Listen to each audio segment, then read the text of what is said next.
Bem-vindos a mais um vídeo do Eletrônica na Prática. Meu nome é Bruno Maziero, eu sou docente da Faculdade de Engenharia Elétrica e Computação da Unicamp. E nesse vídeo nós vamos bater um papo com o Marcelo Barros. A ideia desse vídeo é motivar nossos alunos de graduação que estão cursando eletrônica a entender melhor eletrônica e aonde isso pode levar. E, claro, é aberto ao público que tem interesse em eletrônica para motivá-los e, quem sabe, alçar voos aí mais altos de estudar engenharia elétrica e eletrônica. Bom, sobre o nosso convidado de hoje, o Marcelo é sócio fundador da Next Pro, uma empresa aqui da região de Campinas, que fabrica amplificadores para diversas aplicações, e ele vai contar melhor para a gente sobre todas essas aplicações. O Marcelo também ele é ativo nas mídias eletrônicas, ele tem um blog, tem um canal no YouTube, e eu vou deixar o link deles aqui embaixo na descrição desse vídeo. Bom, Marcelo, primeira coisa, conta pra gente de onde nasceu esse seu interesse por eletrônica? De onde tudo começou? Oi, Bruno, tudo bom? Professor Bruno, né? Agora os alunos estão olhando, né? Melhor a gente ser formal. Então, professor, a minha história é parecida com a de muita gente que trabalha com eletrônica, ou seja, era criança, gostava de desmontar tudo, de fuçar em tudo para ver como funcionava, essa mesma história. Talvez seja um pouco... Isso é interessante porque É típico, né? No vídeo anterior com o professor Fabiano é a mesma história, né? Então tem sempre... A pergunta é, você desmontava, mas você conseguia montar depois? Às vezes. Talvez, então, para fisgar a criança, talvez seja interessante dar uma caixa de ferramenta, né? Para querer alguma coisa. Bom, o que eu acho que no meu caso é um pouco diferente, não sei até que ponto, é que quando eu era criança, eu sou o caçula, meus irmãos mais velhos, eles tinham uma banda. Era uma banda que fazia bailes e tal, né? Durou vários anos e imagina, né? Eu não me lembro de não conviver com ela. Quer dizer, acho que desde os 6, 7 anos de idade eu tô ali no meio. Equipamento, os amplificadores sempre me fascinaram. Desde que eu era criança, mas criança mesmo, tá? 6 anos, 7 anos, eu já estava ali, fuçando, desmontando, querendo saber como funciona. E a coisa chegou ao ponto que eu acabei sendo técnico da banda. Então, você imagina o problema, né? A banda ia fazer um evento, um baile que entrava à madrugada e tinha que carregar no colo uma criança de 11 anos, mas era assim que funcionava, e eu ia junto. Então, desde o início, dando problema, né? Uhum. Ah, mas o que você vai fazer com essa criança aqui? Ah, mas ele é o técnico da banda. Se ele não tiver dentro, a gente não consegue tocar. Era mais ou menos assim. E talvez a coisa me fisgou pelo lado do áudio, dos amplificadores, né?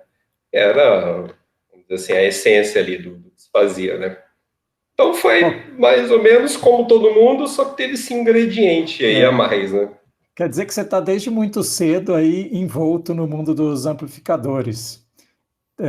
Conta para a gente assim, como que está a evolução dos amplificadores? Assim, qual que é o estado da arte hoje e como isso se compara a essa época daí que você trabalhava com a banda dos seus irmãos?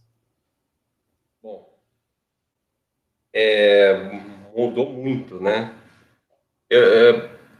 Interessante é que, conceitualmente falando, quando eu comecei quando eu conheci o amplificador, eu era criança e já brincava com isso lá, já existiam, por exemplo, todas as técnicas que existem hoje, como o amplificador classe D. Mas ele não era presente. Ele não estava comercialmente presente. Então, hoje, em termos de comerciais, assim, em termos de tecnologia mesmo, aplicável e acessível, mudou demais, né? Naquela época, Os amplificadores de instrumento eram todos valvulados, os amplificadores de voz já eram transistorizados, né? Mas eram grandes, potência baixa, muito pesados, o som não deveria ser tão bom. E hoje em dia a evolução em termos de dimensões, peso, principalmente na área da potência, por exemplo, aumentou muito, né, uma coisa exponencial mesmo, e a qualidade do áudio, ela meio que passou por um período em que ela atingiu um ápice, assim, vamos dizer, com a eletrônica analógica, que foi mais ou menos nessa época da minha infância. Já era muito bom a qualidade do áudio. Quando ele começou a evoluir para, vamos dizer assim, para potências maiores e para tamanhos menores, que é a evolução do classe D, basicamente, a qualidade do áudio foi deixada um pouco de lado e depois ela foi galgando, se recuperando, e hoje em dia, vamos dizer assim, nos últimos 10, 15 anos, não fica nada a dever do que se obtinha, né, com amplificadores analógicos no estado da arte. Já é basicamente impossível você diferenciar um do outro nesse aspecto. Uhum. Então, vamos dizer assim que hoje a gente tem tecnologias que permitem fazer amplificadores muito pequenos, muito potentes, com uma qualidade de áudio digna do que era o estado da arte ali nos anos 80, nos anos 70. Tá, você falou aí, você mencionou alguns nomes, classe A, classe B, classe D. Você pode explicar um pouquinho melhor, assim, rapidamente, sucintamente, como eles funcionam ou o principal de cada um deles, só para quem não é dessa área ter uma ideia? Tá, os amplificadores, eles nasceram ali no começo do século XX, né?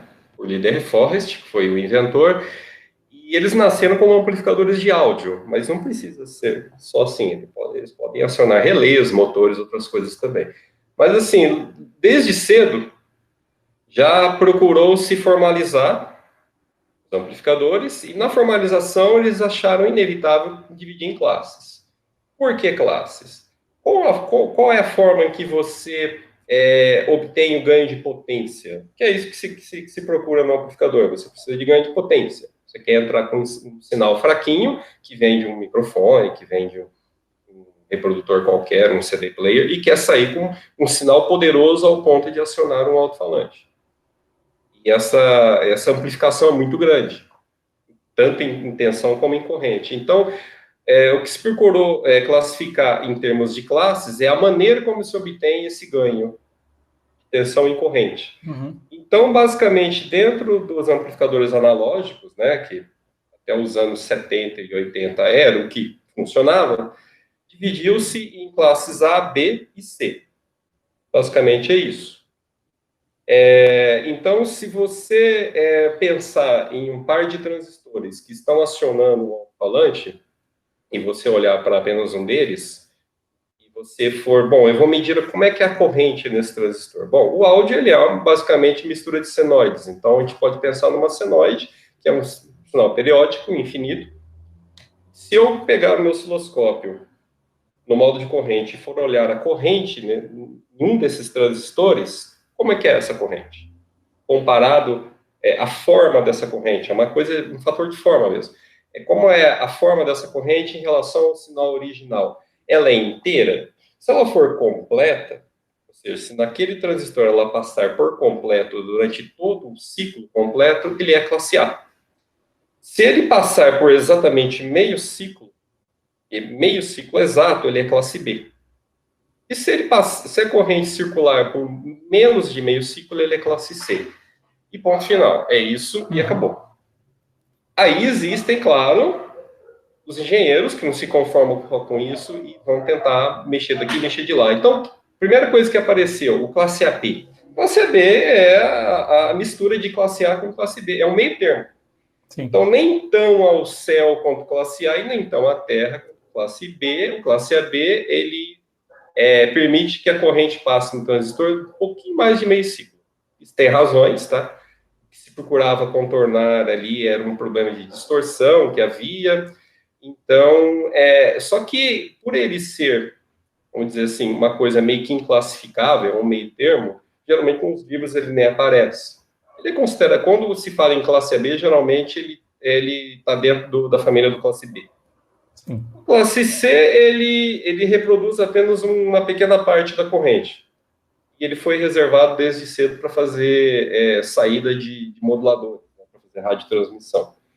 Nada tem a ver com o áudio, mas por ironia do destino, o classe D se parece muito com ele. Embora o classe C nunca tenha sido um amplificador de áudio de verdade. Então, basicamente, são essas três classes e essa é a razão por que elas foram criadas. Né?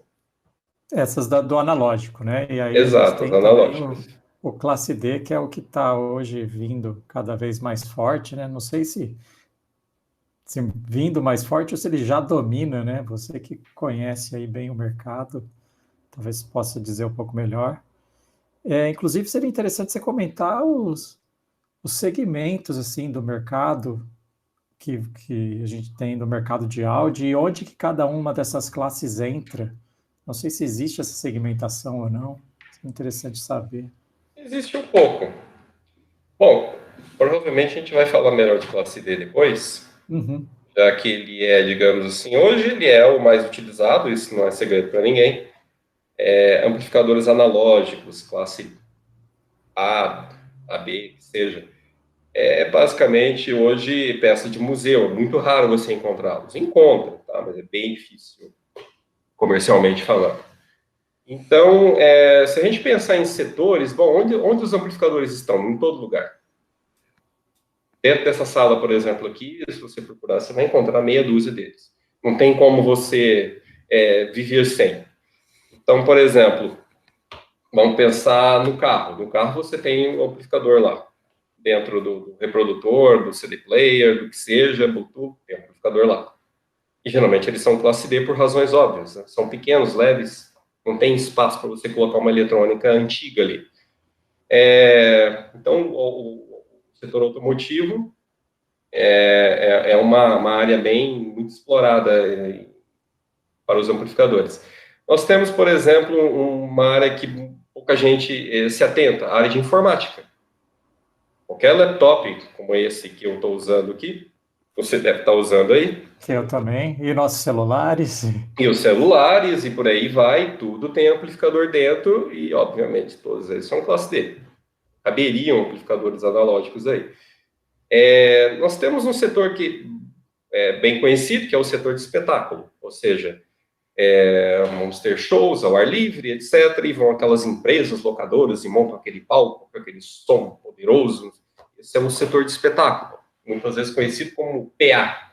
Então, são amplificadores ali bem específicos, né? Geralmente amplificadores de muito grande potência, e, novamente, os classe D dominam, por razões óbvias também, porque nenhuma empresa que faz locação, uma hora tem que estar aqui, outra hora tem que estar lá, é tudo feito por caminhão, ou seja, são empresas que têm um pé na estrada, ninguém quer ficar transportando toneladas de equipamento, e essa transição dos amplificadores analógicos dentro desse segmento do espetáculo para os amplificadores classe D proporcionou um ganho de produtividade muito grande. Nós estamos falando aí de pelo menos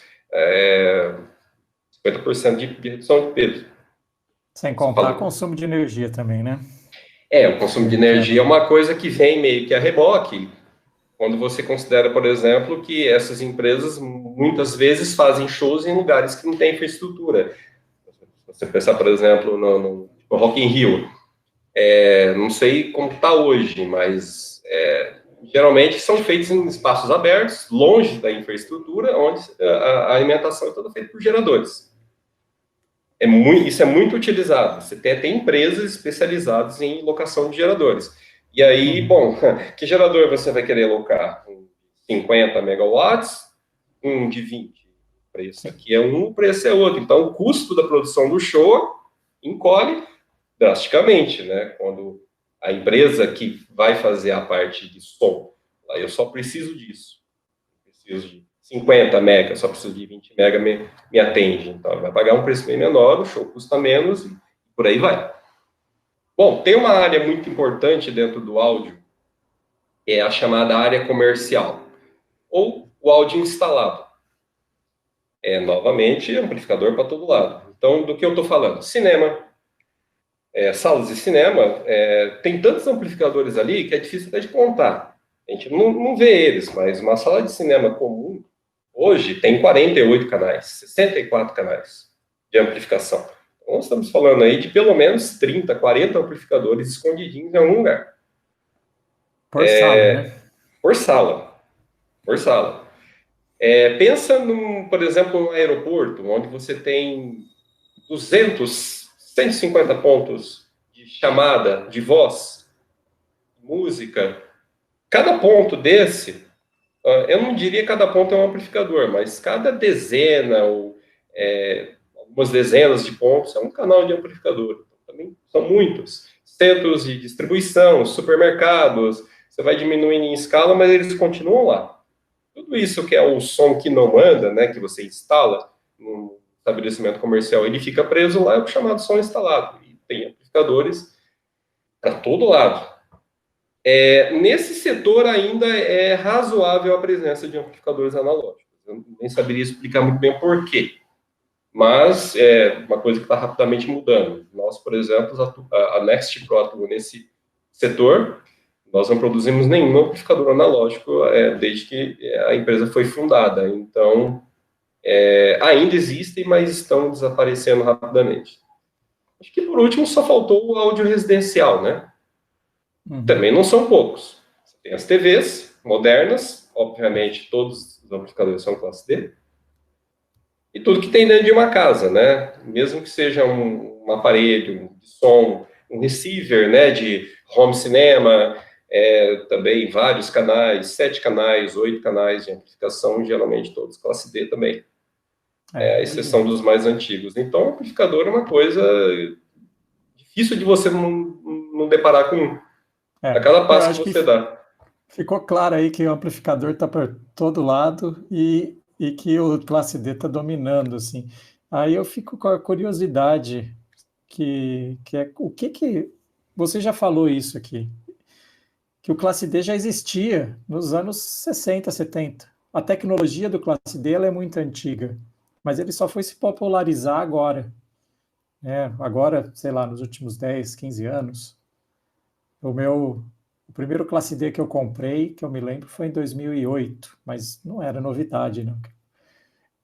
O que está mudando? Quais foram as tecnologias assim que chegaram, que permitiram o classe D dominar o mercado? De fato, alguma coisa aconteceu. Eu diria que foram duas coisas importantes aí nesse que permitiu que ele aparecesse.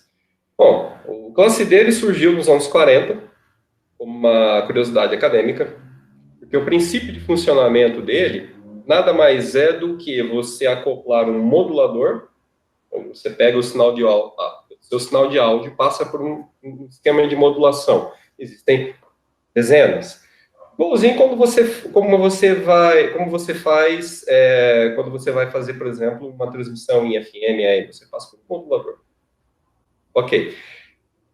Só que ao invés de você acoplar um transmissor e ligar uma antena, você acopla num estágio de potência para ganhar corrente, ganhar tensão, e acopla no alto-falante. Pronto, isso é um classe D. Então a ideia não é nova, ele foi formalizado nos anos 50 por um cara chamado Alec Reeves, foi o criador do PCM, inclusive. Nas horas vagas ele formalizou o classe D. Interessante, né? E, assim, nos anos 50 eu já sabia o que era, já estava bem descrito. Não havia segredo, não era uma questão de conhecimento básico, né? A questão era, bom, vamos construir. O que nós temos? O problema sempre foi os dispositivos de potência. Então, se nós pensamos em válvulas, por exemplo, já complica. Não dá muito certo. Porque quando você pensa em classe D, uma coisa legal também é falar da motivação. Por quê? Por que classe A, B e C, A e B e AB não bastam? Por que ele teve que ser inventado? Porque classe A, classe B e classe AB gastam muita energia. Sim. Poxa, mas isso é muito importante. Imagina, por exemplo, uma eletrônica portátil à bateria. Sempre foi importante. Sempre. No ramo militar, por exemplo, você vai mandar tropas com rádios movidos a baterias a válvulas. Você imagina, o cara tinha que trocar a bateria de 2 em 2 horas. É uma coisa impraticável. Sem contar o calor nas costas do cara, né? Eu acho que essa parte aí eles não estavam muito preocupados. O problema era ter longevidade em campo, né? Mas mesmo numa aplicação residencial, gastava muita energia, as baterias eram caras, e onde tinha fornecimento de energia, tudo bem, a situação era um pouco mais tranquila. Mas esse sempre foi um enrosco. Então, o classe D ele veio nessa onda. Opa, peraí, tem que ter um processo mais eficiente de conversão. Exatamente. Então, a primeira coisa que veio à mente, quando foi feita aquela criação ali, meio na base da invenção, sem muita formalização, foi pensar no classe C. O classe C tem uma eficiência muito boa. É quase que um processo chaveado, e já era usado em transmissores. Então, peraí, o que eu tenho que fazer para passar o áudio para um estágio de classe C? Eu preciso de um modulador. Porque o classe C, ele não consegue, ele não é um processo linear, vamos dizer assim, a amplificação classe C. Você sai com pulsos curtos. Então, por não ser linear, se eu ligar áudio nele, do outro lado eu não vou escutar nada parecido com aquilo que eu apliquei na entrada. Então, eu preciso aplicar um modulador. Eu preciso converter meu áudio em um sinal modulado, né? Aí entra toda aquela história da modulação em transmissão. É exatamente aquilo. Tá? Onde você tem uma portadora, você tem a informação que é codificada dentro da modulação, né, através da portadora. É exatamente isso. É um cruzamento de transmissores, dessa área de transmissores, com o classe C. Você está motivando os alunos agora não somente a continuar no curso de eletrônica, mas também fazer o curso de comunicações, de telecomunicações, que é onde se vê codificadores e... Exatamente, é por aí. De modulação. O áudio classe D, ele é multidisciplinar. O cara ser um bom profissional, um bom projetista de amplificador classe D, não basta ele entender de áudio. Esse é o ponto crucial da história. Por isso que, às vezes, a migração não é tão simples. Ele vai ter que entender de um monte de coisa. Ou seja, é multidisciplinar. Uhum. Mas, assim, para não afastar muito da sua pergunta, por que o classe D, então, a motivação foi essa? Tinha que ter um processo mais eficiente. Mas, então, por que quando ele nasceu ali, nos anos 60, já estava tudo formalizado? Eu falei, né? Pô, já estava tudo resolvido. Por que ele não pegou? Porque não tinha dispositivo que fizesse valer a pena. As válvulas serviam, funcionavam, mas não cumpriam o objetivo. Os transistores eram bipolares, também tinham problemas, né? Mas, assim, eu diria que foram 2 grandes saltos. Primeiro, em 1959, 2 caras da GM depositaram uma patente que criou a fonte chaveada moderna. Não me engano, o nome dos caras é Murphy e o outro era Starzak, que era um polonês. Bom, eles trabalhavam na GM, eles depositaram essa patente, e nessa patente está a descrição exata de uma fonte chaveada moderna. Que até então as fontes chaveadas, que também já existiam, eram feitas com relés eletromecânicos, etc. Uhum. Funcionavam, mas não era aquilo que se queria. Eles patentearam um esquema totalmente eletrônico, que usava transistores como chaves e diodos como retificadores. Opa, nasceu a fonte chaveada moderna ali. A coisa foi tão revolucionária que, um ano depois, essa patente já foi transportada para dentro do programa espacial americano. Ou seja, estava começando ali o programa Gemini, Mercury, não sei qual foi o primeiro, eu acho que é o Mercury primeiro, e eles precisavam de uma eletrônica eficiente, é óbvio, né? Vamos mandar uma cápsula através de um propulsor, precisa ter baixo peso, grande eficiência, ou seja, aquele negócio ali foi uma revolução imediata. O que isso tem a ver com classe D? Tem tudo a ver, porque classe D nada mais é, como eu disse, um modulador ligado a um amplificador classe C, no início. Depois, esse amplificador classe C passou a ser um estágio de fonte chaveada. Que é quase isso mesmo. É um estágio de potência em que só há liga-desliga, né?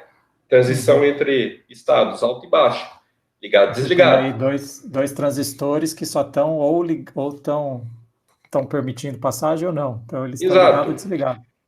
Você pode usar transistores de duas maneiras, como fontes de corrente, eletrônica linear, analógica, classe A, classe B, fontes de corrente. Quando você pega esses mesmos transistores e utiliza como chaves, opa, o que é isso? Você já está indo para o universo das fontes chaveadas. Então, modernamente falando...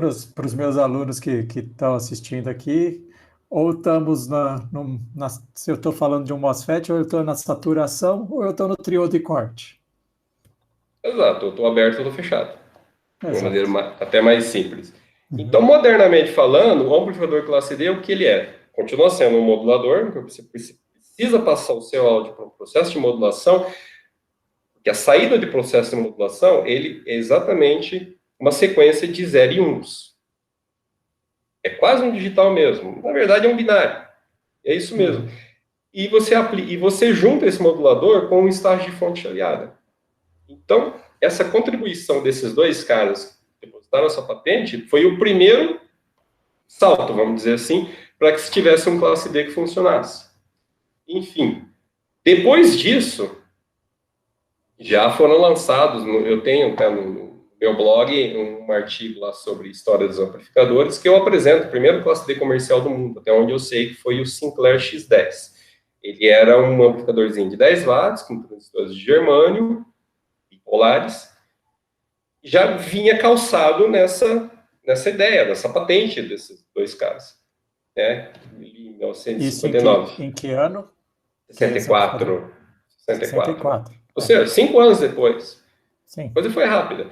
Só que aí tinha outro problema. Os transistores, já haviam muitos disponíveis, não sei se muitos, mas já haviam, foram basicamente criados para operar como fontes de corrente, ou seja, no regime chaveado, liga-desliga, como chaves, eles não eram tão bons.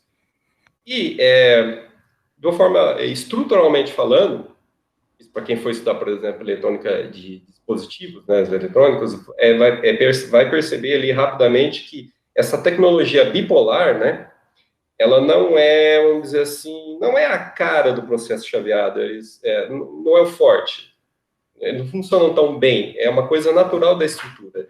Então, faltava um dispositivo que realmente fosse a cara do processo chaveado. E ele não tardou a aparecer.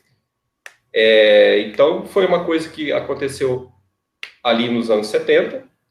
Primeiro foi a criação do transistor de efeito de campo, né?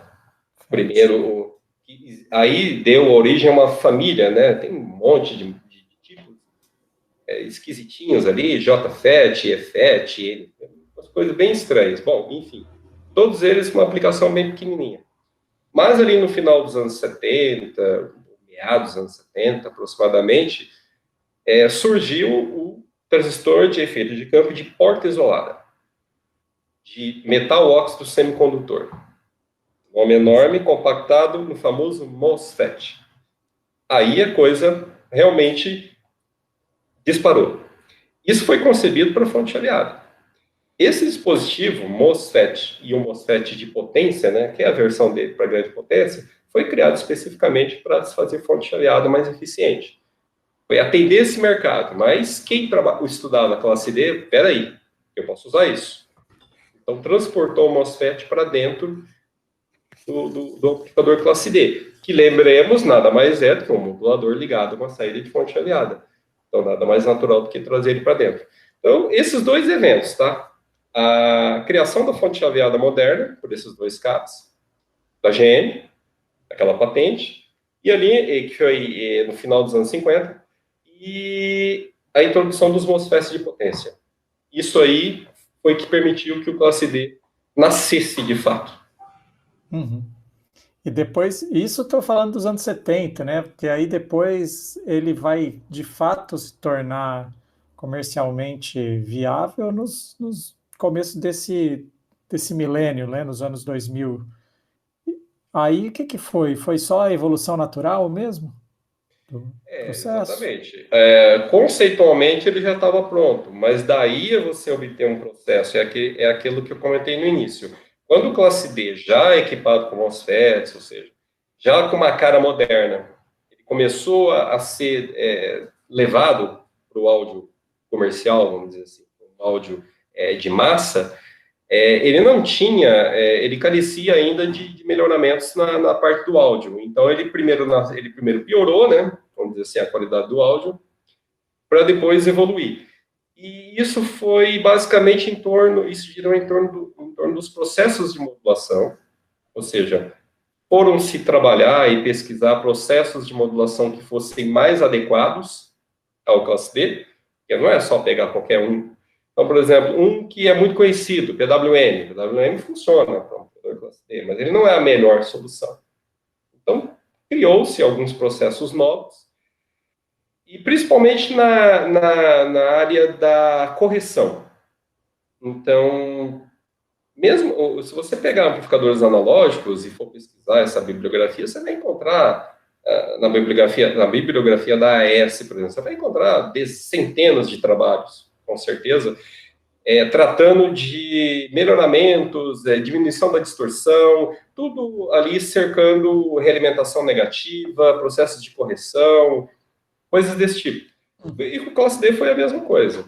Então, o que ocorreu ali depois dos anos 70 foi melhoramento nesses processos, né, de modulação, correção, realimentação, os dispositivos foram melhorando, né, e foi uma evolução mais lenta, não foi nada muito brutal, assim, foi uma coisa que realmente que foi devagar, mas digamos que para o amplificador Classe D ter um áudio comparável a um amplificador analógico, realmente chegar ali perto dos anos 2000. Exato. E eu acho que aí teve também um forte apoio da miniaturização, né? A hora que começou a ver que o celular ia pegar, ia bombar e precisava de um amplificador desse, ele começou a empurrar, exigência, né? do mercado, né? O mercado pediu isso. E uma coisa também, assim, que logo nesse início andou de lado a lado, toda tecnologia que cerca a conversão de potência, toda tecnologia que cerca fontes chaveadas. Então, isso evoluiu muito, sempre evoluiu, e o amplificador Classe D sempre a reboque, porque uma das grandes sacadas do amplificador Classe D é a sua grande similaridade com as fontes chaveadas. Afinal de contas, o start de saída Classe D é uma fonte chaveada. Você inclusive tem eu já escutei uma frase sua, né, que você não é um audiófilo, você não trabalha com áudio, mas sim com conversão de potência. Acho que vai justamente nessa linha, né, que você, depois que processou o áudio, fez a modulação, você tem um conversor de potência. Onde mais a gente encontra esse conversor de potência? Onde mais a Next está atuando? Então, basicamente isso mesmo. Então, assim, só para complementar a anterior um pouquinho, uma coisa que contribuiu muito para o amplificador Classe D foi justamente a indústria das fontes chaveadas. Então, todas as tecnologias que foram criadas e aperfeiçoadas dentro desse universo de conversão de potência eram aplicáveis ao Classe D. Então, ele foi a reboque, literalmente falando. Ao ponto de que hoje, eu, assim, prefiro enxergar, indo nesse rumo que você colocou, eu prefiro enxergar o amplificador de potência hoje como sendo um processo de conversão de potência. E indo um pouco mais além, vamos dizer assim, na época que eu comecei, amplificador era uma coisa, a fonte de alimentação do amplificador era outra. Eram coisas separadas. E tudo bem, o amplificador precisava ter uma fonte de alimentação. E terminava aí esse contato. Era uma fonte que pegava a energia que saía da tomada e transformava ela numa tensão contínua, bonitinha, limpinha, para ir para os transistores amplificar, né? Era só isso a função dela. Exatamente. Ou se fosse através de bateria, era uma fonte que simetrizava a bateria, ou adequava os valores, ou aumentava ou diminuía, o que fosse. Mas, assim, nessa geração que eu comecei, era uma entidade à parte, era uma coisa à parte, um elemento à parte. Tá? Então, esse pessoal que é do ramo audiófilo, que eu falei para você que eu não faço parte, eles veem o amplificador como uma coisa separada da fonte de alimentação. Às vezes até fisicamente separada mesmo. Cada um no seu gabinete e tal. Uma vez que esteja tudo dentro, o contato termina aí. A fonte de alimentação fornece as tensões necessárias e só. Eu já enxergo isso de uma maneira um pouco diferente. Por quê? Porque, obviamente, eu vou usar fontes chaveadas para fazer a alimentação. E o meu amplificador também é uma fonte chaveada, por assim dizer. Então, por que eu não junto tudo em um pacote só e trabalho os processos de uma maneira interativa? Então, as técnicas que eu uso em um, eu uso no outro. Os sistemas de correção, por exemplo, amplificadores. Eu tenho muita correção ali. Correção de distorção, correção de condições ambientais, está calor, está frio. Por que eu não pego essas necessidades, essas correções e transporto isso para o ambiente da fonte de alimentação? Que também é chaveado. Eles não podem conversar entre si, interagir entre si. Então, é essa junção em que eu trabalhei muito já, desde aí os últimos 10 anos, ao ponto de hoje, por exemplo, vou mostrar aqui para você, falando em integração. Avisa aí se não estiver bem enquadrado. Está enquadrado? Sobe um pouco. Aí, agora sim. Tá. Então, o que é essa plaquinha? Essa plaquinha é um amplificador de 2 canais, 100 mais 100 watts, completo. Completo mesmo, tá tudo aqui. Então, alimentação AC entra aqui, chavinha liga, desliga. Sinal entra aqui, controles de volume, saída de áudio. Esse é um sistema no qual a minha fonte de alimentação, que está mais ou menos nesse setor, ele conversa com o áudio classe D, que está aqui só nesse miolinho, e conversa com a parte de processamento de áudio, modulador e tal. Está aqui nessa parte mais desse lado. Conversa como? Ora, eu tenho 2 mundos separados aqui. Eu tenho um mundo, nesse caso esse amplificador ele vai ser ligado no AC. Então, o usuário não pode ter contato com o AC, por motivo de segurança, isso são normas, né? Então, como é que é feito essa interação? Através de uma barreira dielétrica, né? Então, por exemplo, eu tenho essa sequência de optacopladores aqui, não sei se dá para ver todos, onde eu faço essa transição de informações, ora nesse sentido, ora nesse sentido. Para que eu faço isso? Para ter uma eficiência melhor no meu processo. Tá? Então, eu exploro muito essa parte, né? Já que os processos que ocorrem desse lado são similares, por que eu não vou explorar isso? Então, essa é a ideia. Então, vejam só, esse é um amplificador de 200 watts, de 2 canais, em que eu não tenho nenhum dissipador de calor. Nenhum ventilador. Então, por exemplo, todo o grande calor gerado, que deve ser assim logo uns 2, 3 watts, eu vou transferir através desses contatos aqui, que são aplicados numa almofadinha de silicone, tipo aquela que tem no processador do computador. E quando essa placa ela é montada dentro do gabinetezinho de metal, esse contato desse silicone já transporta esse pouco calor para o próprio gabinete. E isso é toda a dissipação que essa placa terá. Se fosse um classe A de 200 watts, ele ia pesar quantas vezes mais? Eu teria que me afastar mais ou menos até aquela estante ali para te mostrar ele. Mas seria bem grande. Com certeza eu não levantaria com uma mão só. Uhum. E, bom, aí o consumo de energia e o calor nem se fala, né? E nessa plaquinha que você acabou de mostrar, que componente que tem ali? Tem MOSFET, tem BJT, tem diodo? Para todo lado. Optocopladores, tem de tudo? Vejam só. Tem de tudo. Digamos assim que dentro dos processos de potência, tudo que é potência é chaveado. Então, tudo que é potência é MOSFET. Por quê? Porque ele foi feito para isso. Ele foi feito para o regime chaveado de potência. Agora, poxa, os transistores bipolares não servem mais para nada? Não, não é bem assim. Então, eu tenho aplicações pequenas de condicionamento de sinal, de, por exemplo, sensores, né, em que eu uso transistores bipolares sem nenhum problema. Eles não estão extintos, de maneira nenhuma. Quando eu vou tratar áudio analógico, por exemplo, que eu preciso tratar áudio analógico, o analógico não morreu. Então, por exemplo, meu sinal entra por aqui, é áudio analógico, eu preciso dar um tratamento nele antes de fazer a modulação. Tudo isso é trabalho com amplificadores operacionais.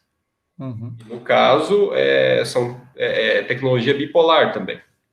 Tem aqueles que são tecnologia FET, mas aplicados ao áudio, geralmente são amplificadores operacionais com tecnologia bipolar. Então, essas tecnologias, esses componentes, nenhum deles sumiu. Talvez o menos presente seja o primeiro tipo de FET, que foi o transistor de rede de campo de junção, né, de porta não isolado, o JFET. Esse é bem difícil de ser utilizado. Mas existe. Existe um modelo ou outro moderno, existe, mas são aplicações muito específicas, né? Agora, bipolares convivendo ao lado de FETs, de MOSFETs, O IGBT você chega a usar? Que é o híbrido dos dois? Uso. O IGBT, exatamente. O IGBT ele é curioso. O IGBT é um circuito integrado, né? Se a gente for analisar. Ele é um dispositivo assim que, na sua parte de saída, né? Na parte de comutação da força bruta, da potência, ele é bipolar. E na parte de acionamento, né? Onde eu recebo o sinal que vou ligar ou desligar, ele tem um MOSFET. Então, ele é um híbrido, né? Se eu não me engano, eles são 3 transistores, né? Um MOSFET na entrada e 2 bipolares na saída. É um híbrido total, né? Mas ele foi desenvolvido... não mas o funcionamento é como se fosse um MOSFET ligado num BJT. Um MOSFET é polarizando ou atuando o BJT. Exato. E foi criado para regime chaveado. Então, tem aplicações que é interessante o IGBT. O IGBT, ele é um componente, assim... eu uso pouco, mas eu uso. Ele é um componente assim que fica interessante quando você vai trabalhar com tensões mais altas. O MOSFET, ele tem assim um estilo que se dá melhor com tensões mais baixas. Então, digamos assim, até uns 600 volts, 500 volts. Os MOSFETs dominam. Acima de 600 volts, 800 volts, 1000 volts, aí é rama dos GBTs. Tá, mas aí você está falando... Agora você me assustou. Me assustei? 800 volts para áudio, você não usa isso, usa? Ah, mas meu ramo é conversão de potência, lembra? Eu trabalho com tudo. Então, veja só, como eu faço o processo do AC até o alto-falante, eu tenho que pensar em tudo. Então, quando eu saio do AC retificado, por exemplo, 220 retificado, e vou fazer um primário na minha fonte chaveada, por exemplo, se eu quero ter uma correção do fator de potência, eu não vou escapar aí, mesmo se eu não tiver correção do fator de potência, eu não vou escapar aí de trabalhar com 600 volts, 500, 600 volts, em várias topologias. Isso é normal, isso é comum. Muitas vezes você tem por exemplo, nos meus maiores amplificadores, eu vou até ver se eu consigo pegar um aqui, que eu tenho. Esse é meio grande, tá? Não é classe AB, mas é meio grandinho. Vou pegar aqui. Só um minutinho. Eu vou pegar e logo depois eu vou colocar de volta. Veja, tá dando para ver ele inteiro aí? Sim. Então veja só. Fonte chaveada, amplificador de áudio. Separado por questões óbvias, né? Seria muito grande estar tudo numa placa só. Mas tem toda aquela integração que eu comentei. Ok. Por que eu mostrei isso? O primário daquela fonte chaveada, eu trabalho com perto de 600 volts. Então, eu uso GBTs ali. A partir da conversão DC-DC, né, que eu fui para o secundário, aí eu já caí no mundo das médias e baixas tensões. Como é um amplificador muito grande, vamos dizer, de grande potência, as tensões de barramento ali estão na casa dos 100 volts. Mais 100 volts, menos 100 volts, simetrizados. Então, aí sim, MOSFETs. Eu acho que você, quando você escutou 600 volts, você pensou em estágio de saída classe D, 600 volts, né? Ainda não chegamos lá, mas talvez um dia.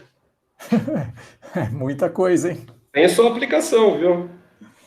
Mas aí é para drivar um subwoofer gigantesco. Não, sabe, lembra do áudio comercial que eu comentei? Uhum. O áudio comercial tem um ramo chamado áudio distribuído. Tem um artigo no meu blog também que fala disso. Dá uma lidinha lá, recomendo que leia. Qual é a técnica do áudio distribuído? É a mesma na linha de transmissão, certo? Então, lá na usina geradora, a tensão que sai dos geradores ali, da hora de 10, 13 mil volts, algo assim, né? Que sai dos geradores, ele tem que ser transportado por centenas de quilômetros. E para que isso ocorra com baixas perdas, essa tensão tem que ser elevada. Elevada, para ter baixa corrente. Exato. Se eu não me engano, aí, 570 mil volts, uma coisa dessa ordem. Eu acho que o linhão de Itaipu são 750 mil volts. Exato. O áudio distribuído opera pelo mesmo princípio, e é antigo, mas o truque é esse. O que é o áudio distribuído? Imagina você tem um aeroporto, tem quilômetros quadrados, ou seja, uma área enorme, gigantesca. Você precisa setorizar todo o aeroporto, cada setor do aeroporto com uma mandada. É inviável você deixar os amplificadores próximos de todos os alto-falantes, já que você vai ter aí um alto-falante por 10 metros quadrados. Tem 200 pontos, 300 alto-falantes. Não dá para deixar um amplificador perto de cada um. Então, o que se faz? Você deixa os amplificadores numa sala, num ponto central, e você sai com cabos longos que vão chegar nesses pontos. Esses cabos, às vezes, têm quilômetros. E é inviável você trabalhar com tensões baixas, por essas mesmas razões. Então, o que se fazia antigamente? Se passava isso por transformadores, chamados transformadores tronco, que elevavam as saídas dos amplificadores da época aí para 100 volts, por exemplo. A linha de 100 volts é muito conhecida, a linha de 70 volts, linha de 200 volts, RMS. Só que hoje não tem mais graça usar esse transformador tronco. É uma peça grande, enorme, gigantesca. Sem propósito. Então, sem contar o tanto que distorce o som, né? Então, você tem que fazer... É uma arte fazer isso, né? Um transformador tronco que prestasse. Então, qual que é o truque hoje? Nós fazemos amplificadores hoje os chamados direct drives, que eles já emitem essas altas tensões direto. Então, nós temos, por exemplo, hoje linhas de 70, linhas de 141 volts RMS na saída do amplificador. Direto. Sem passar por transformador nenhum. Então, para se conseguir essas tensões altas assim, você precisa trabalhar com barramentos altos. E conforme vai ficando maior esses ambientes, as tensões têm que ser maiores para ter menos perdas. Então, hoje, por exemplo, um padrão que está emergindo é o padrão, a linha de 210 volts RMS. Agora, imagine para você criar 210 volts, uma senoide com 210 volts RMS em áudio. Quanto você tem que ter de barramento? É alto. Não é brincadeira, não. Então, existe um ramo tecnológico que estuda isso. Muito legal. Marcelo, eu tenho certeza que a gente podia continuar batendo papo aqui por horas e horas. Você tem muito assunto para contar e essa área de áudio me fascina e eu acho que fascina muita gente aí. Tenho certeza que os alunos vão ficar bastante interessados por todas essas histórias.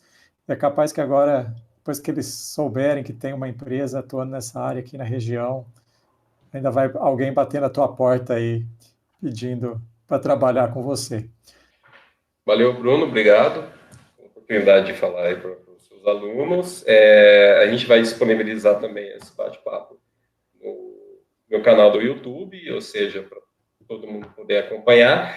E passo o link para os alunos do blog. Praticamente tudo que a gente falou hoje aqui, eu escrevi um artigozinho no blog e coloquei lá. São artigos pequenos, tá? Assim, bem ramificados. Então, basicamente, tudo que a gente falou tá blogado, né? Tem um artiguinho contando. Tá documentado. Então, é isso aí. Tá bom, Marcelo. Muito obrigado, hein? Até a próxima. Tchau, até a próxima.